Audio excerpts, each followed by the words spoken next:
ਲਈ ਉਹ ਗੱਲ ਅੱਜ ਤੁਹਾਡੇ ਨਾਲ ਇਹ ਕਰਨੀ ਆ।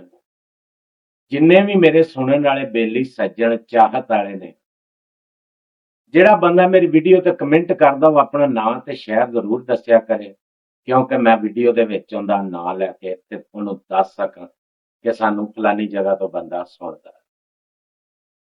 ਤੇ ਦੂਸਰੀ ਗੱਲ ਇਹ ਕਰਨੀ ਆ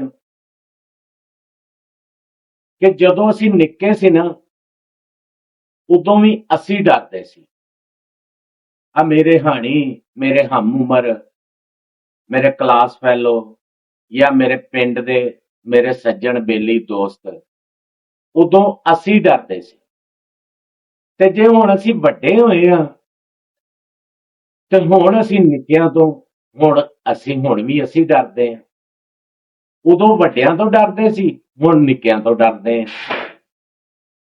ਅੱਜ ਮੇਰਾ ਇੱਕ ਜਗ੍ਹਾ ਤੇ ਜਾਣ ਹੋਇਆ, ਅੱਜ ਦਾ ਤਾਜ਼ਾ ਵਾਕਿਆ ਮੈਂ ਸੁਣਾਉਣ ਲੱਗਾ ਤੁਹਾਨੂੰ, ਤੇ ਮੇਰੇ ਤੋਂ ਰਹਿ ਨਹੀਂ ਹੋਇਆ। ਉਦੋਂ ਮੇਰੇ ਕੋਲ ਜਿਹੜਾ ਨਾ ਕੋਈ ਸਿਸਟਮ ਨਹੀਂ ਸੀ ਹੈ, ਨਹੀਂ ਤਾਂ ਮੈਂ ਵੀਡੀਓ ਉਹੋ ਹੀ ਬਣਾ ਦੇਣੀ ਸੀ।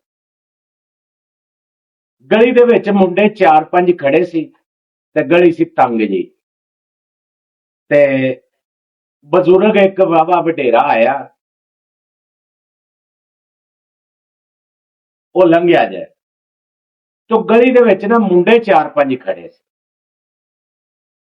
ਜਵਾਨ ਨਾ, ਨੌਜਵਾਨ ਮੁੰਡੇ 4-5 ਖੜੇ ਸੀ। ਤੇ ਬਾਬੇ ਨੇ ਨਾ ਇੰਨੀ ਗੱਲ ਉਹਨਾਂ ਨੂੰ ਕਹੀ ਆ ਕਿ ਜਵਾਨੋ ਪੁੱਤਰ, ਤੁਸੀਂ ਸਾਈਡ ਤੇ ਖੜੇ ਹੋ ਜਾਓ, ਇਹ ਰਸਤਾ ਛੱਡ ਦਿਓ, ਗਲੀ ਤੰਗ ਆ, ਕਿਸੇ ਦੀ ਧੀ ਭੈਣ ਨੇ ਲੰਘਣਾ, ਕਿ 100 ਕਿਸੇ ਵਡੇਰੇ ਨੇ ਲੰਘਣਾ, ਕਿਸੇ ਨੇ ਕੋਈ ਸਮਾਨ ਲੈ ਕੇ ਲੰਘਣਾ, ਪਰੇਸ਼ਾਨੀ ਬਣਦੀ ਆ, ਤੁਸੀਂ ਕਿਸੇ ਸਾਈਡ ਤੇ ਹੋ ਜਾਓ। ਉੱਥੋਂ ਮੇਰਾ ਵੀ ਗੁਜ਼ਰ ਹੋ ਰਿਹਾ ਸੀ, ਮੈਂ ਵੀ ਖੜੋ ਕੇ ਸੁਣੀ ਗੱਲ। ਉਹਨਾਂ ਨੇ ਅੱਗੋਂ ਬਾਬੇ ਨੂੰ ਕਿਹਾ ਕਿ, ਉਹਨਾਂ ਨੇ ਕਿਹਾ ਬਾਬਾ ਤੂੰ ਲੰਘ ਜਾ, ਤੂੰ ਲੰਘ ਜਾ, ਕਿ ਇਹ ਗਲੀ ਕਿਹੜਾ ਤੇਰੀ ਆ, ਗਲੀ ਸਰਕਾਰੀ ਆ, ਅਸੀਂ ਜਿੱਥੇ ਮਰਜ਼ੀ ਖੜੋਈਏ, ਤੈਨੂੰ ਇਸ ਗੱਲ ਨਾਲ ਕੀ ਲੱਗੇ। ਮੈਂ ਵੀ ਖੈਰ ਸਮਝਾਇਆ, ਗੱਲ ਕੀਤੀ, ਉਹਨਾਂ ਦੀ ਗੱਲ ਸਮਝ ਚ ਨਾ ਆਈ। ਉਹਨਾਂ ਨੇ ਮੈਨੂੰ ਵੀ ਇਹ ਸਵਾਲ ਕਿਹਾ, ਲੇਕਿਨ ਗੱਲ ਇਹ ਕਿ ਡਰਦੇ ਮਾਰਿਆਂ ਨੇ ਮੈਂ ਉਹ ਬਾਬੇ ਨੂੰ ਕਿਹਾ, ਮੈਂ ਕਿਹਾ ਬਾਬਾ ਵੀ ਆ ਜਾ ਚੱਲੀਏ। ਗੱਲ ਉਹੀ ਫੇਰ ਆ ਗਈ ਕਿ ਛੋਟੇ ਹੁੰਦੇ ਅਸੀਂ ਵੱਡਿਆਂ ਤੋਂ ਡਰਦੇ ਸੀ, ਤੇ ਹੁਣ ਅਸੀਂ ਵੱਡੇ ਹੋ ਗਏ ਆ ਤੇ ਹੁਣ ਅਸੀਂ ਛੋਟਿਆਂ ਤੋਂ ਡਰਦੇ। ਦੌਰ ਨਹੀਂ ਰਹਿ ਗਿਆ ਕਿਸੇ ਨੂੰ ਵੀ ਕਹਿਣ ਦਾ। ਮਾੜੀ ਜੀ ਗੱਲ ਤੋਂ ਸਾਡੀ ਅੱਜ ਕੱਲ ਦੀ ਨੌਜਵਾਨ ਨਸਲ ਪਿਸਤੌਲ ਕੱਢ ਲੈਂਦੀ ਹੈ। ਇਸੇ ਡਰ ਦੀ ਤੇ ਵਾਧੇ ਦੀ ਵਜ੍ਹਾ ਤੋਂ ਮੈਂ ਲੜਾਈ ਨਹੀਂ ਕੀਤੀ।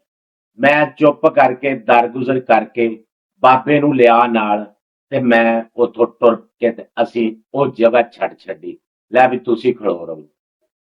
ਤੇ ਗੱਲ ਕਰਨ ਦਾ ਮਕਸਦ ਇਹ ਕਿ ਆਪਣੇ ਬੱਚਿਆਂ ਨੂੰ ਸਮਝਾਉਣਾ ਚਾਹੀਦਾ, ਉਹਨਾਂ ਦੀ ਤਰਬੀਅਤ ਅੱਛੀ ਕਰਨੀ ਚਾਹੀਦੀ ਹੈ। ਅੱਜ ਕੱਲ ਦੇ ਅਸੀਂ ਵੀ ਆਪਣੀ ਔਲਾਦ ਦੇ ਮਾਂ ਪਿਓ ਆ, ਵਾਲਦ ਆ, ਤੇ ਅਸੀਂ ਵੀ ਆਪਣੇ ਬੱਚਿਆਂ ਨੂੰ ਕੋਸ਼ਿਸ਼ ਕਰੀਦੀ ਹੈ ਸਮਝਾਉਣ ਦੀ। ਤੇ ਜਿਹੜਾ ਭਰਾ ਵੀ ਮੇਰੀ ਵੀਡੀਓ ਸੁਣਦਾ ਜਾਂ ਮੈਨੂੰ ਲਾਈਕ ਕਰਦਾ, ਉਹ ਮੇਰੀ ਗੱਲ ਸੁਣ ਕੇ ਤੇ ਥੋੜਾ ਜਿਹਾ ਜਾਂ ਤੇ ਸੱਜਣਾ ਨਾਲ ਸ਼ੇਅਰ ਕਰੋ। ਅੱਜ ਕੱਲ ਦੀ ਨੌਜਵਾਨ ਨਸਲ ਜਿਹੜੀ ਹੈ ਨਾ, ਉਹ ਥੋੜਾ ਜਿਹਾ ਮੇਰੀ ਗੱਲ ਤੇ ਲਾਜ਼ਮੀ ਗੌਰ ਕਰਿਆ ਜੋ। ਅੱਜ ਤੁਸੀਂ ਕਿਸੇ ਦੀ ਧੀ ਭੈਣ ਦਾ ਰਾਹ ਜਾਂ ਧੀ ਭੈਣ ਨੂੰ ਲੰਘਣ ਦੇ ਵਿੱਚ ਪਰੇਸ਼ਾਨ ਕਰਦੇ ਹੋ ਨਾ, ਤੇ ਕੱਲ ਨੂੰ ਤੁਹਾਡੇ ਨਾਲ ਵੀ ਇਹ ਵਾਕਿਆ ਹੋ ਸਕਦਾ। ਗੱਲ ਥੋੜੀ ਜਿਹੀ ਕੌੜੀ ਆ, ਤੇ ਇਸ ਗੱਲ ਦੀ ਮਾਜ਼ਰਤ ਵੀ ਚਾਹਨਾ। ਤੇ ਵਜ੍ਹਾ ਇਸ ਚੀਜ਼ ਦਾ ਕਿ ਜੇ ਅਗਰ ਤੁਸੀਂ ਕਿਸੇ ਨਾਲ ਕਰ ਸਕਦੇ ਨਾ, ਤੁਸੀਂ ਕਿਸੇ ਨੂੰ ਪਿਸਤੌਲ ਕੱਢ ਕੇ ਵਿਖਾ ਸਕਦੇ, ਤੇ ਅਗਲੇ ਬੰਦੇ ਦੇ ਕੋਲ ਵੀ ਹੋਏਗਾ। ਇਹ ਵੀ ਗੱਲ ਦੇਣ ਚ ਰੱਖਿਆ ਜੇ। ਅਗਰ ਤੁਸੀਂ ਲੜਾਈ ਕਰਨ ਦਾ ਮਨਸ਼ੂਰ ਰੱਖਦੇ ਆ, ਲੜ ਸਕਦੇ ਆ, ਤੇ ਤੁਹਾਡੇ ਨਾਲ ਅਗਰ ਕੋਈ ਬੰਦਾ ਤੁਹਾਡੇ ਤੋਂ ਵੀ ਭਾਰਾ ਹੋਏਗਾ। ਗੱਲ ਮੇਰੀ ਸਮਝ ਚ ਆਈ ਹੈ? ਜੇ ਦਿਲ ਨੂੰ ਚੰਗੀ ਲੱਗੀ ਹੋਵੇ ਤੇ ਮੈਂ ਤੇ ਇਹ ਗੁਜ਼ਾਰਿਸ਼ ਕਰਾਂਗਾ ਤੇ ਇਲਤਜਾ ਵੀ ਕਰਾਂਗਾ ਤੇ ਦੁਆ ਵੀ ਕਰਾਂਗਾ ਕਿ ਸਾਡੇ ਮੁਲਕ ਦੇ ਨੌਜਵਾਨ ਨਸਲ ਨੂੰ ਅੱਲਾਹ ਪਾਕ ਨੇਕ ਤੇ ਹਦਾਇਤ ਦੇਵੇ, ਤੇ ਜਿਹੜਿਆਂ ਭਰਾਵਾਂ ਅੱਗੇ ਮੈਂ ਗੁਜ਼ਾਰਿਸ਼ ਕਰ ਰਿਹਾ ਨੌਜਵਾਨ ਨਸਲ ਅੱਗੇ, ਇਹਨਾਂ ਨੂੰ ਚਾਹੀਦਾ ਖਾਸ ਕਰਕੇ ਕਿ ਰਾਹ ਖੜੇ ਦੇ ਵਿੱਚ ਖੜੋਣਾ ਹੀ ਨਹੀਂ ਚਾਹੀਦਾ। ਕਿਸੇ ਬੈਠਕ ਦੇ ਵਿੱਚ ਬਹਿ ਜਾਓ, ਕਿਸੇ ਹੋਟਲ ਤੇ ਬਹਿ ਜਾਓ, ਆਪਣੇ ਸੱਜਣਾ ਬੇਲੀਆਂ ਨਾਲ ਖੜੋ ਕੇ ਯਾਰੀ ਦੋਸਤੀ ਦੀਆਂ ਗੱਪਾਂ ਛੱਪਾਂ ਲਾਉਣੀਆਂ। ਕਿਸੇ ਜਗ੍ਹਾ ਤੇ ਬੈਠੋ, ਬੈਠ ਕੇ ਗੱਪ-ਸ਼ੱਪ ਲਾਓ। ਅਸੀਂ ਵੀ ਯਾਰੀ ਦੋਸਤੀ ਵਾਲੇ ਬੰਦੇ ਹਾਂ। ਅਸੀਂ ਵੀ ਕੋਈ ਜਗ੍ਹਾ ਮਕੂਲ ਤੇ ਬਹਿ ਕੇ ਗੱਲਬਾਤ ਕਰੀ ਦੀ, ਗੱਪ-ਸ਼ੱਪ ਲਾਈ ਦੀ ਆ। ਤੇ ਗੱਲ ਕਰਨ ਦਾ ਮਕਸਦ ਇਹ ਆ, ਅੱਲਾਹ ਪਾਕ ਨੇਕ ਹਦਾਇਤ ਦੇਵੇ। ਜਿਹੜਾ ਵੀ ਨੌਜਵਾਨ ਮੇਰੀ ਗੱਲ ਸੁਣਦਾ, ਇਹਦੇ ਤੇ ਗੌਰ ਕਰਨ ਦੀ ਤੇ ਅਮਲ ਕਰਨ ਦੀ ਅੱਲਾਹ ਪਾਕ ਉਹਨੂੰ ਤੌਫੀਕ ਦੇਵੇ। ਤੇ ਜਿਹੜੇ ਭਰਾ ਨੂੰ ਮੇਰੀ ਗੱਲ ਬੁਰੀ ਲੱਗੀ ਹੋਵੇ, ਉਹ ਬਿਲਕੁਲ ਭਾਵੇਂ ਮੇਰੀ ਵੀਡੀਓ ਸਕਿਪ ਕਰ ਦੇਵੇ, ਕੋਈ ਰੌਲਾ ਨਹੀਂ ਗਾ। ਆਈ ਸਮਝ, ਵੀਡੀਓ ਚੱਲਦੀਆਂ ਹੀ ਰਹਿੰਦੀਆਂ ਹੁੰਦੀਆਂ ਤੇ ਗੱਲ ਮੇਰੀ ਹੈ ਹੀ ਸੱਚੀ ਆ ਤੇ ਮੈਂ ਕੀਤੀ ਵੀ ਸੱਚੀ ਆ। ਇਹ ਸਿਆਣੇ ਤੇ ਸਮਝਦਾਰ ਖਾਨਦਾਨੀ ਬੰਦੇ ਮੇਰੀ ਗੱਲ ਤੇ ਅਮਲ ਵੀ ਕਰਨ ਦੇ ਉਮੀਦ ਆ। ਤੇ ਜਿਹੜਾ ਨਾ ਆਇੰਦਾ ਤੋਂ ਬਾਅਦ ਐਵੇਂ ਦਾ ਕੋਈ ਵਾਕਿਆ ਵੀ ਦੇਖਣ ਦੇ ਵਿੱਚ ਨਹੀਂ ਆਏਗਾ।